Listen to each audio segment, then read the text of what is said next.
राधे राधे महाराज जी। महाराज जी, मेरी दिनचर्या कुछ दिन तो सही से चलती है, पर फिर मन गिरा देता है और कभी कभी मन बहुत परेशान करता है महाराज। ब्रह्मचर्य की कमी। ब्रह्मचर्य संभालो, जो सोचोगे वही करने के लिए तुम बिल्कुल तत्पर हो जाओगे। हम लोगों का जो ढुलमुल स्वभाव है ना, वो ब्रह्मचर्यहीनता के कारण बन गया है। ब्रह्मचर्य के गंदे जो हीन करने वाले आचरण, उनको छोड़ो, अभी तो नए बच्चे हो। महाराज जी, आपकी कृपा से 1 साल से ब्रह्मचर्य का पालन करने का प्रयास कर रहे हैं। हाँ, बहुत सुंदर, और अच्छे से प्रयास करो। हाँ, और अच्छे से प्रयास करो। और हट करके नियम पालन किया जाता है। मन कह रहा नहीं यार आज नहीं उठना, नहीं, तुरंत बिस्तर छोड़ दिया, तुरंत उठकर खड़े हो गए। हट करके जब नियम पालन किया जाता है तो हमारी दिनचर्या चलती है। अब सोचो, अपने 12:30 बजे के लगभग जगते हैं, 1:45 बजे रोड में आ जाते हैं। अब उस समय सोने का समय होता है, और भगवान की ऐसी कृपा है 70-80 हजार लोग खड़े होते हैं, रोज खड़े होते हैं। भाई किसी दिन तिथि त्योहार में हो तो बात अलग। कितनी अभी भारत में श्रद्धा है संतों के प्रति कि लोग आकर के घंटों खड़े रहते हैं। अब हम तो निकलते हैं, मान लो 1:45 बजे वहां से लिफ्ट से तो निकले, तो घंटों पहले से खड़े, और खड़े खड़े केवल इतना, हम ऐसे गए ऐसे निकलते हुए जा रहे हैं, बस इतना देख लिया। कितनी भारी श्रद्धा है। हम तो प्रणाम करते हैं उन लोगों को, लड़का बच्चा बूढ़े माई दाई सब, और कृष्णा शरणम से लेकर राधा केलकुंज के दरवाजे तक पूरी लाइनें लगी रहती है। तो यदि हम नियम निष्ठा के लिए कड़ा स्वभाव बनाएं तो हम पार कर सकते हैं, नहीं तो मन ढुलमुल तो है ही। फिर वो 4 दिन भजन करेगा, इसके बाद 2 दिन मनोरंजन करेगा, फिर भजन करेगा, फिर वो मनोरंजन वाला रोक दो उसको, और भजन वाला चला दो, तो आगे चल करके बहुत अच्छे बच्चा बन जाओगे। ठीक है, खान पान पवित्र रखो। मोबाइल रखते हो, गंदी बात मत देखना, वो टच वाला मोबाइल है, हाँ गंदी बात मत। गेम मत खेलना, गंदी बातें मत देखना, गंदे बच्चों का संग मत करना, तो बढ़िया आगे बढ़ जाओगे। नहीं तो मोबाइल में गंदी बातें देखोगे, गंदे बच्चों का संग करोगे, तो सब बेकार की बातें हो जाएंगी। ठीक है। राज जी ग्वालियर से। श्री हरिवंश। महाराज जी, श्री हरिवंश। महाराज जी, सत्संग सुनने का आधार श्रवण, चिंतन और मनन है। महाराज जी, श्रवण और चिंतन निरंतर हो रहा है, परंतु मनन पर पूर्ण रूप से श्रवण निरंतर नहीं होता, चिंतन और मनन निरंतर होता है। श्रवण तो कुछ समय के लिए होता है ना। श्रवण निरंतर नहीं होता, श्रवण कुछ समय होता है, और उसका चिंतन और मनन ये निरंतर होता है। और उसका भी निरंतर चिंतन मनन नहीं होता, क्योंकि श्रवण जितना किया उसका कुछ क्षण तो चिंतन होगा, फिर विषय चिंतन होने लगेगा। इसलिए हमको नाम लाना चाहिए बीच में, नाम का निरंतर सुमिरन होना चाहिए। जो भगवान का नाम है वो निरंतर पकड़े रहे, और जब श्रवण कर रहे तो श्रवण पर चित्तवृत्ति लगा दी, फिर उसी का मनन कर रहे। मनन और चिंतन एक ही बात है, मनन और चिंतन एक ही बात है, इसमें कोई अंतर नहीं है। क्योंकि वही मन जब संकल्प विकल्प करता है तो मनन करता बन जाता है, और वही जब एक तार चिंतन करता है तो चित्त बनकर चिंतन कर देता है। एक ही अंतःकरण है, जिसे 4 भागों में वृत्ति के कारण विभाजित किया गया। संकल्प विकल्प के कारण मन कहा गया, निश्चय करने के कारण बुद्धि कहा गया, चिंतन करने के कारण चित्त कहा गया, और क्रिया को स्वीकार करने के कारण अहंकार कहा गया। तो एक ही मन 4 भागों में हो गया, मन बुद्धि चित्त अहंकार, ये अंतःकरण एक ही है। तो जो बुद्धि वृत्ति है वो जब निश्चय कर लेती है परमात्मा सत्य है और उसकी प्राप्ति ही परम लक्ष्य है, तब हमारा चिंतन शुरू हो जाता है। और चिंतन वो जो एक तार हो, अभी चिंतन एक तार नहीं होता, वो विक्षेप पड़ता है। तो विक्षेप जो पड़ता है वो विषय के कारण पड़ता है। जो विषय सुख की हमारे अंदर लालसा है भोगने की, उधर हमारी चित्त वृत्ति चली जाती है। यदि हमको गुरु कृपा से ज्ञान हो जाए कि जिन विषयों को हम भोगना चाहते हैं उन विषयों को कोई भोग रहा है, फिर भी अशांत है, अतृप्त है, उसके अंदर सुखानुभूति नहीं, तो हमको गलत मार्ग में अपनी वृत्ति नहीं देनी चाहिए। तो हर वृत्ति को भगवान के नाम में लगाना चाहिए। नाम ऐसा है जो निरंतर हमारा साथी बन सकता है। नाम जपते जपते जैसे ही बुद्धि पवित्र होती है तो उसमें ज्ञान के नेत्र खुल जाते हैं। अपने आप असत वस्तु, जैसे नकली नोट उठाने की इच्छा नहीं होगी। अपने को पता है नकली नोट पड़े हैं, उठाने की इच्छा नहीं होगी। ऐसे ये संसार के हर सुख नकली है, माया के द्वारा रचित है, स्वाप्निक है। स्वाप्निक माने नकली ही। उमा कहूं मैं अनुभव अपना, सत हरिभजन जगत सब सपना। ये स्वाप्निक है संसार के सुख। तो जब ये ज्ञान हो जाएगा, प्रवचन कर लेना, सुन लेना, ये अलग बात है, इसका अनुभव होना, तब हमारा मन इनसे हट करके एक तार भगवान की तरफ जाने लगेगा। तो हमको हट करके नाम जप में निरंतरता बनानी है। बिना हट के मन नहीं मानता। हमें सुख मिले ना मिले, हमें लाभ मिले ना मिले, हमें शांति मिले ना मिले, हमको हट करके नाम जप करना है। जब ऐसा कोई हठी नाम जप करता है तो नाम जप का फिर अभ्यास बन जाता है। और जब नाम जप चलता है तो फिर आनंद की धारा खुलती, जो चाहे वो प्राप्त कर सकता है। ऐसा नाम रूपी धन है। बिना नाम धन के कोई भी आध्यात्मिक उन्नति नहीं हो सकती, चाहे किसी भी मार्ग का पथिक हो, उसको नाम जप करना ही पड़ेगा। समझ रहे हैं आप? महाराज जी, मेरा ये प्रश्न ये भी था कि जैसे हम लोग संसार में रहते हैं और आपके सानिध्य से ये पता पड़ा साध्य हमारा भगवत प्राप्ति है, तो साधन पे हम कैसे अड़िग रहे? कई बार क्या होता है, उतार चढ़ाव का समय भी ऐसा आता है, विफलताएं भी आती है, उतार चढ़ाव आता है, तो उस वक्त ऐसे अड़िग रहे? क्योंकि शास्त्र भी ये प्रमाणित करता है, अथा तो ब्रह्म जिज्ञासा। तो उस संदर्भ में नहीं, अथातु ब्रह्म जिज्ञासा का मतलब अब मैं ब्रह्म जिज्ञासा करता हूँ, जानना चाहता हूँ उस ब्रह्म को। तो ब्रह्म को जानने के लिए ब्रह्म है सम और संसार है विषम। तो जब संसार को लक्ष्य बनाओगे तो हानि लाभ, जय पराजय, सुख दुख, मान अपमान, निंदा स्तुति, ये मिलेगी। तो आप दुखी होंगे, सुखी होंगे, हर्षित होंगे, शोकित होंगे। मान मिला हर्षित हो गए, अपमान मिला शोकित हो गए, जय हुई सुखी हो गए, पराजय हुई दुखी हो गए। और यदि आप ब्रह्म की वृत्ति धारण किए तो ब्रह्म है सम। आप सुख में भी सम और दुख में भी सम, क्योंकि आपको दोनों को पता है, दोनों ये नाशवान है। सुख भी नाशवान है और दुख भी नाशवान है। यहाँ की जय भी पराजय है और पराजय भी जय है। इनका कोई अर्थ नहीं है। आप चाहे जितने बड़े पदाधिकारी हो, शरीर छूटा फिर क्या है? आप जब शरीर ही छूट गया तो आपकी सब विद्या गई और सब पद गया, सब धन दौलत गई, सब मकान, मित्र, परिवार, अधिकार सब चला गया, तो मिथ्या ही तो है। एक बार महाराज जनक जी शैया में सोए हुए थे, तो उन्होंने स्वप्न में देखा कि वो बहुत गरीब हो गए, भूख के मारे व्याकुल हो गए। किसी तरह उन्होंने कुछ दाल चावल मांगे और उसे मिट्टी की हाड़ी में पका रहे थे। वो पकने वाली ही थी कि दो सांड लड़ते हुए आए और वो सब खिचड़ी नष्ट हो गई। और वो ऐसे व्याकुल हुए, पूछो जो ही व्याकुलता हुई, इसमें आंख खुली तो देखा राजा का वैभव। उनका ये सत्य कि वो सत्य। सभा में आए बड़े बड़े विद्वान बैठते थे, उनसे पूछा ये सत्य कि वो सत्य। अब ये है और वो का तात्पर्य कोई जाने तो उसका निर्णय करे। उनका भाव था ये सत्य जो देख रहा हूं या जो स्वप्न में देखा वो सत्य। अब बड़े बड़े विद्वान इसका उत्तर नहीं दे पाए। तो महामुनि अष्टावक्र मुनि, अभी नवीन अवस्था थी, अपने पिता को मुक्त कराने के लिए राजा के जनक जी के दरबार में आए। सबने हंसी की।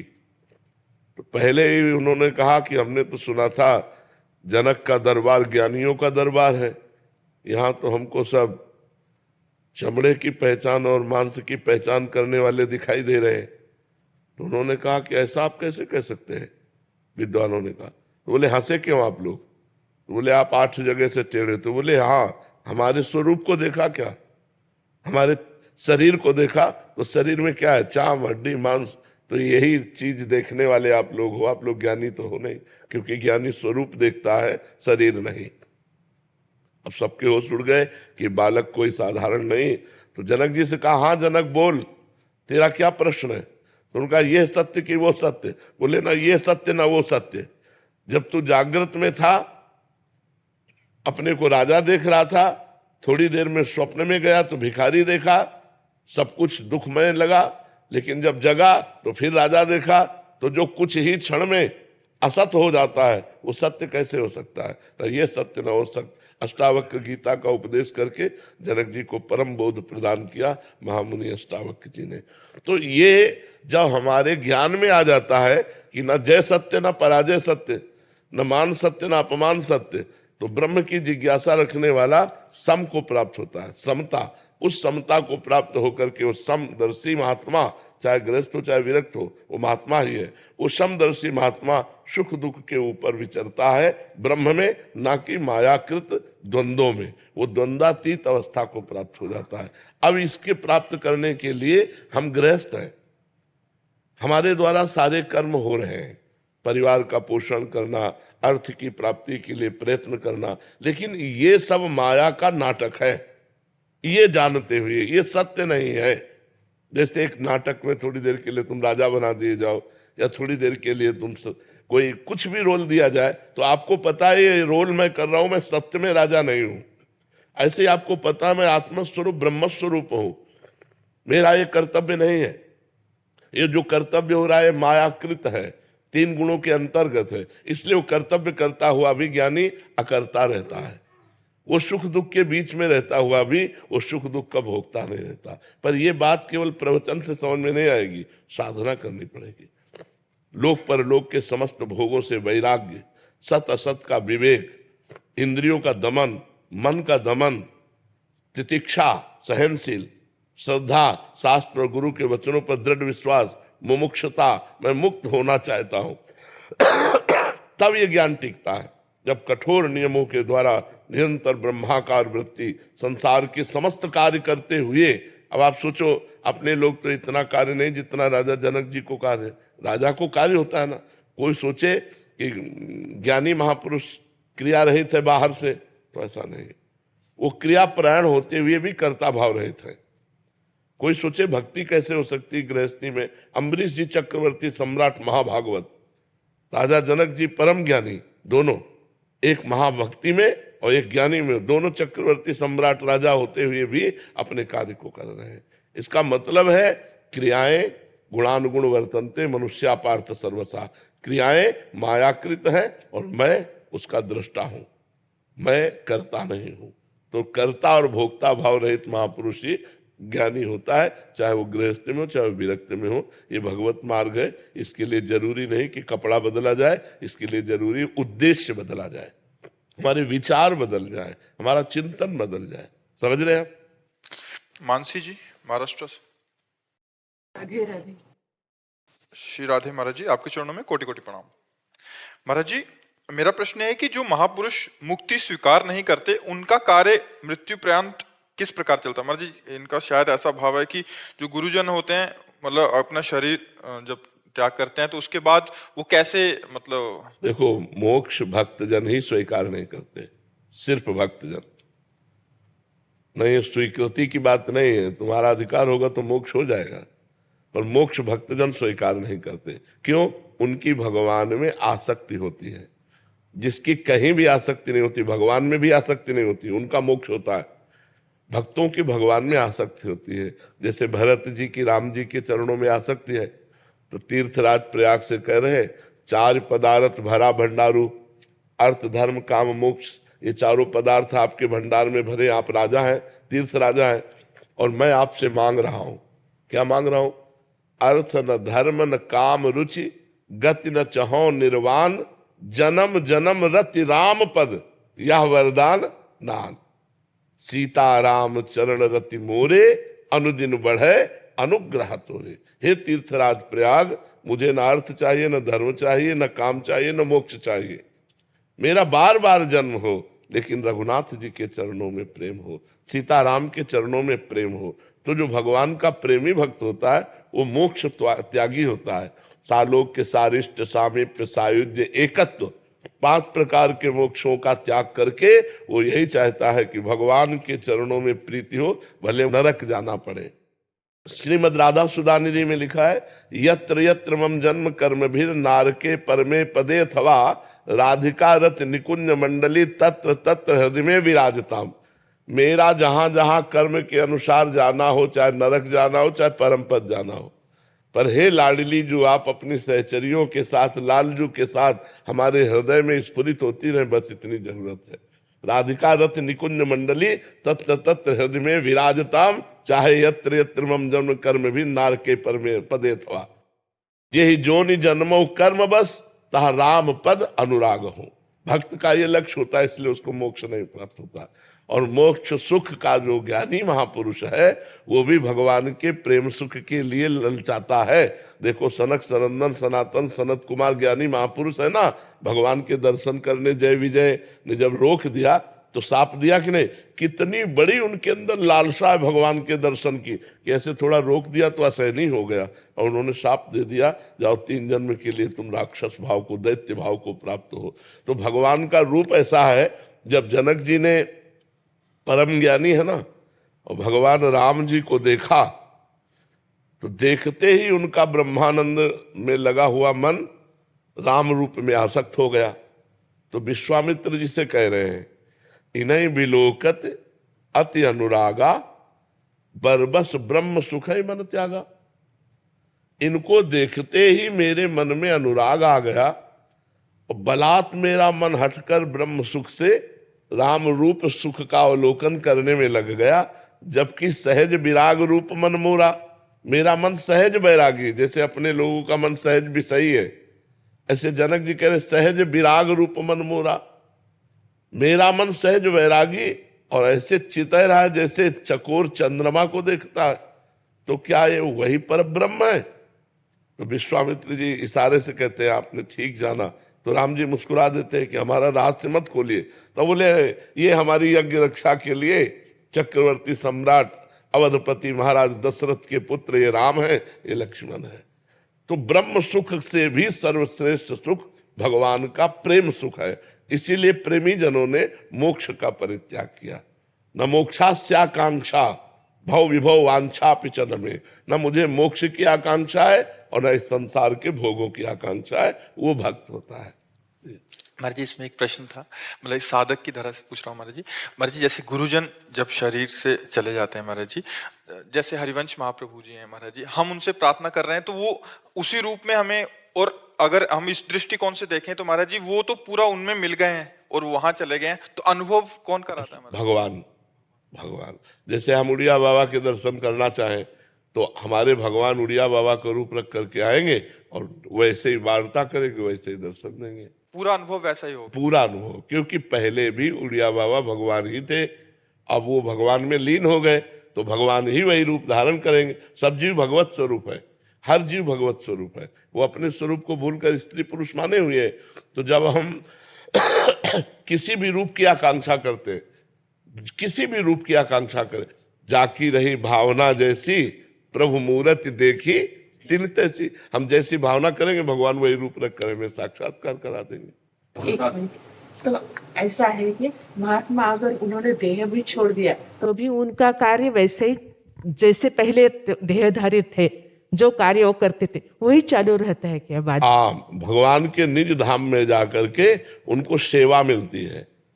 जिस भाव की सेवा करते, जैसे मान लो दास्य भाव में रहे तो दास्य भाव की सेवा मिलेगी, सख्य भाव रहे तो सख्य भाव की सेवा मिलेगी, वात्सल्य भाव में रहे तो वात्सल्य भाव की सेवा मिलेगी, सहचरी भाव, गोपी भाव, जिस भाव की उनके अंदर प्रधानता रही है वही भाव में उनको वहां जाकर के सेवा मिलेगी। और जिस धाम के इष्ट के आसक्ति में रहे उसी धाम में जाएंगे। जैसे राम रूप में आसक्ति है तो साकेत धाम जाएंगे, भगवान श्री गोपी वल्लभ के रूप में आ सकते हैं तो गोलोक धाम जाएंगे, राधा वल्लभ के रूप में आ सकते हैं तो निकुंज धाम जाएंगे, शिव रूप में आ सकते हैं तो कैलाश धाम जाएंगे। ये सब भगवान के दिव्य धामों में जाकर अपने अपने आराध्य देव को जिस भाव से लाल लड़ाते थे वही सेवा उनको मिल जाती है।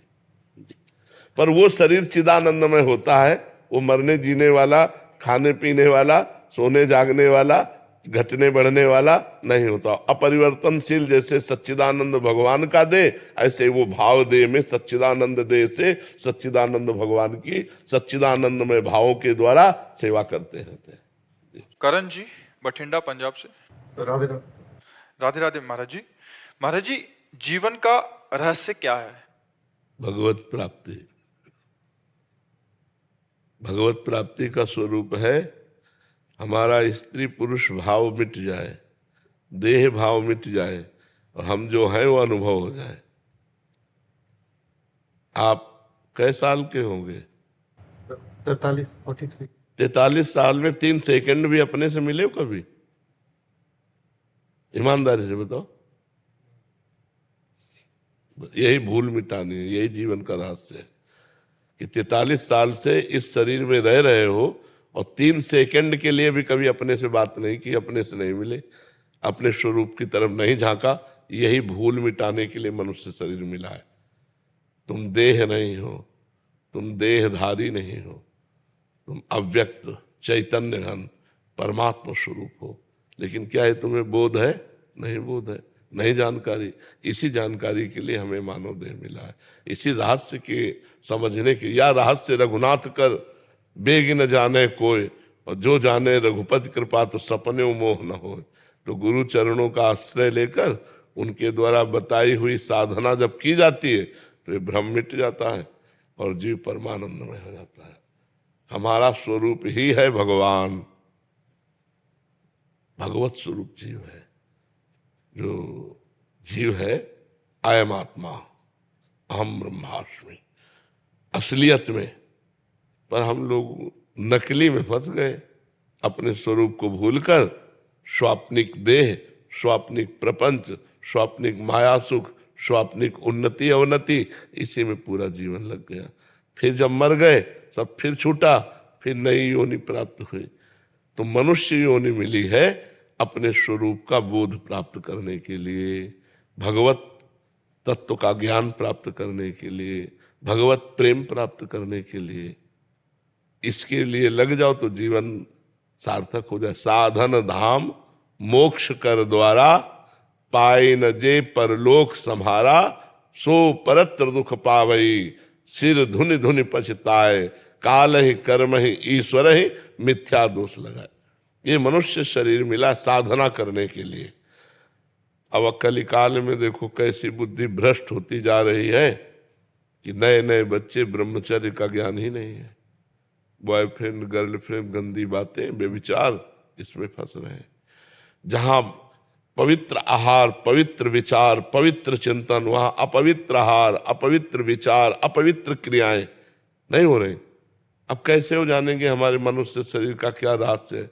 वो डिप्रेशन में पहुंचेंगे, आत्महत्या की सोचेंगे, नाना प्रकार के कुमार्गगामी प्रवृत्तियों में फंसकर अपना सर्वनाश करेंगे। मनुष्य जीवन का रहस्य है शास्त्रवेत्ता ब्रह्म ऋषियों की शरणागति।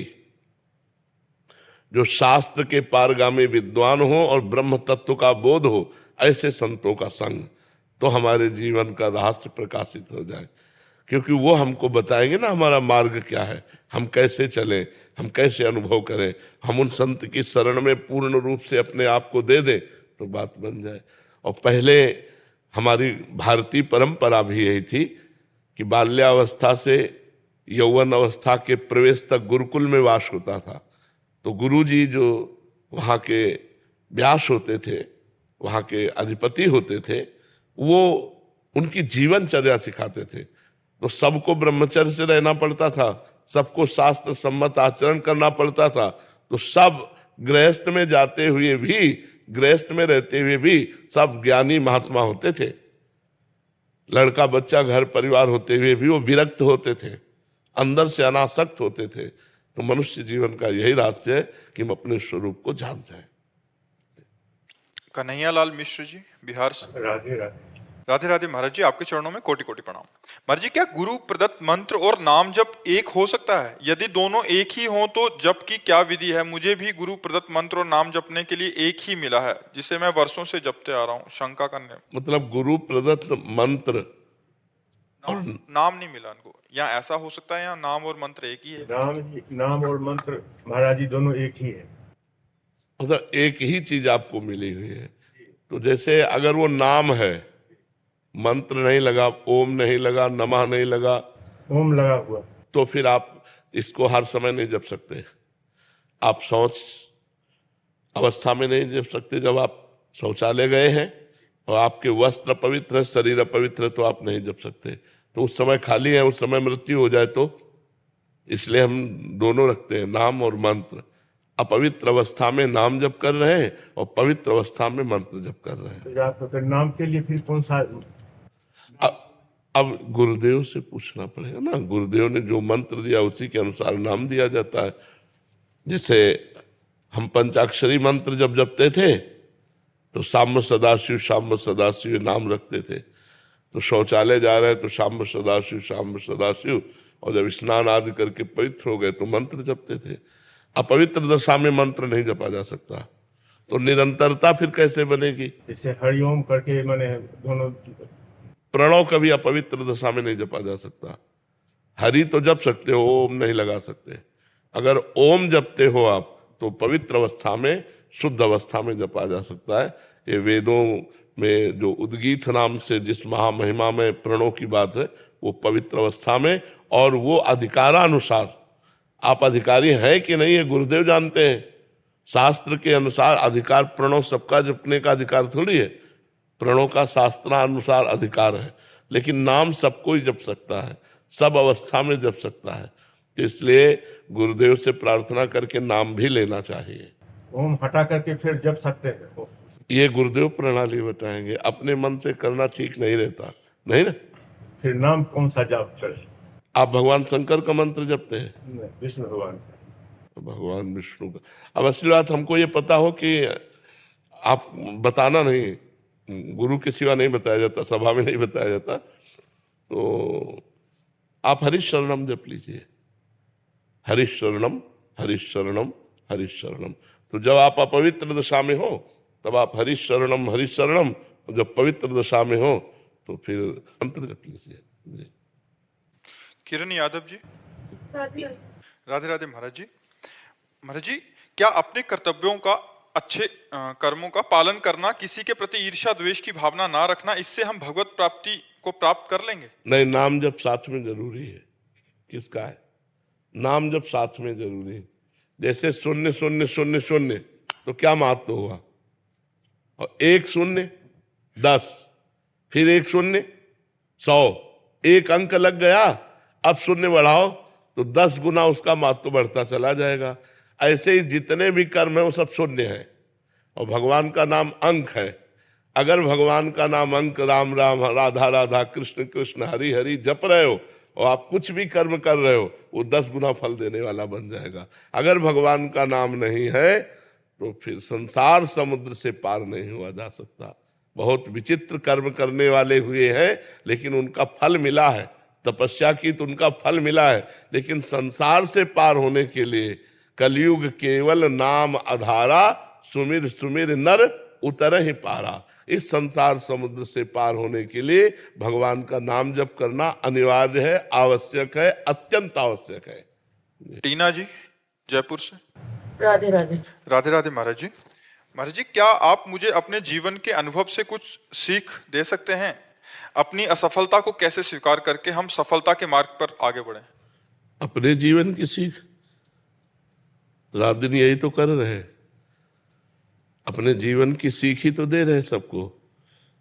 जितना प्रवचन है, जितना एकांतिक है, जितना आपसे मिलना जुलना है, वो अपने जीवन की ही सीख देने के लिए तो मिल रहे हैं, अपने जीवन की अनुभव वाली बातें ही बताने के लिए दे रहे हैं। और असफलता में तभी हम धैर्यपूर्वक रह सकते हैं जब हम अपने संग भगवान को देखेंगे कि आज हम असफल हैं, लेकिन मेरे संग भगवान है जो कर तुम अकर तुम अन्यथा कर तुम सर्व समर्थ है। तो असफलता में भी मुस्कुरा करके आगे निकल सकते हैं। यदि हमने भगवान को ना मानकर अपना किसी इंसान को अपना माना तो हम फिर हार जाएंगे, फिर हम क्लेशित हो जाएंगे। अगर भारी से भारी असफलता है, देखो भक्तों के चरित्र पढ़ के देखो, भारी से भारी विपत्ति है, असफलता है, लेकिन वो भगवान को अपना माने हुए हैं। एक दिन वो असफलता को रौंदते हुए सफलता में पहुंच जाते हैं। कई कई दिन सुदामा जी को भोजन नहीं मिलता, लेकिन श्री कृष्ण को अपना मानते हैं। तो एक दिन जैसी द्वारिकापुरी वैसी ही सुदामापुरी की रचना हुई कि नहीं हुई? कितने ऐसे भक्तों के पावन चरित्र हैं।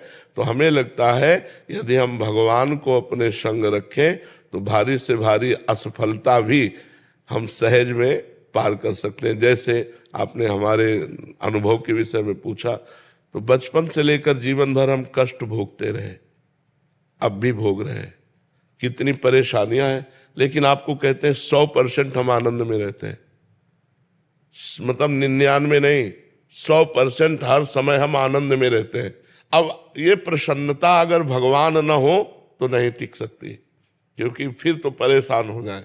न रुपए की चाह है, न जीने की चाह है, न दुख की परवाह है, क्योंकि हमारे साथ प्रियाजू है, हमारे साथ श्रीजू है, लाडली लाल है।